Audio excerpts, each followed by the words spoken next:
We condemn this barbaric attack and the cynical arguments to justify it.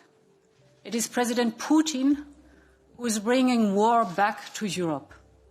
And in these dark hours, the European Union and its people stand by Ukraine and its people.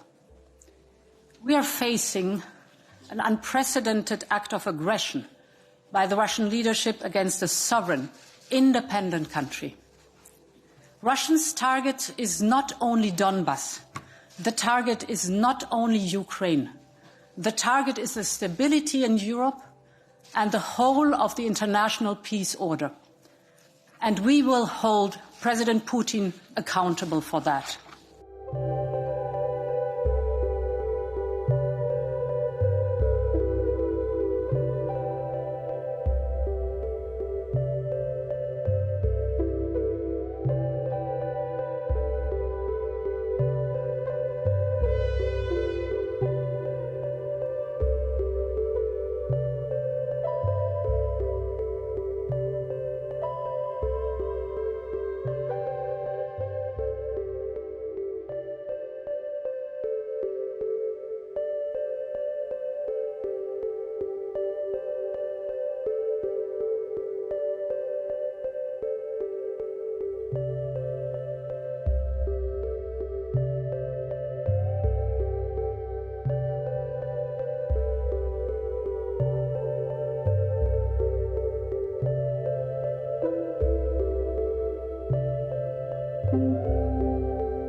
And I say to the Ukrainians in this moment of agony, we are with you.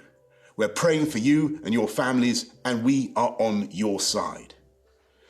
And if the months ahead are grim and the flame of freedom burns low, I know that it will blaze bright again in Ukraine, because for all his bombs and tanks and missiles, I don't believe that the Russian dictator will ever subdue the national feeling of the Ukrainians and their passionate belief that their country should be free.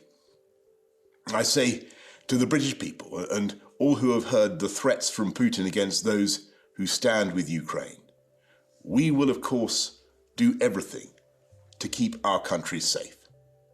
We're joined in our outrage by friends and allies around the world. We will work with them for however long it takes to ensure that the sovereignty and independence of Ukraine is restored. Because this act of wanton and reckless aggression is an attack not just on Ukraine, it's an attack on democracy and freedom in Eastern Europe and around the world. This crisis is about the right of a free, sovereign, independent European people to choose their own future. The Russian government launched a brutal invasion, unprovoked, on Ukraine and should be condemned for doing so, and Australia does. Together with the international community, we are banding together in strong terms to condemn these outrageous acts in the strongest possible terms.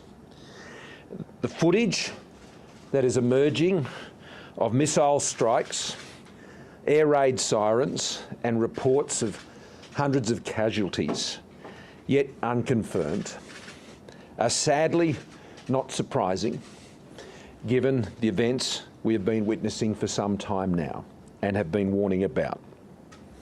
But even as these events continue to take place, we do call on the Russian government to withdraw and return Ukraine to a peaceful situation. We denounce what are unilateral hostile actions in Ukraine. Russia is flagrantly breaching international law and the UN Charter. Russia has chosen war.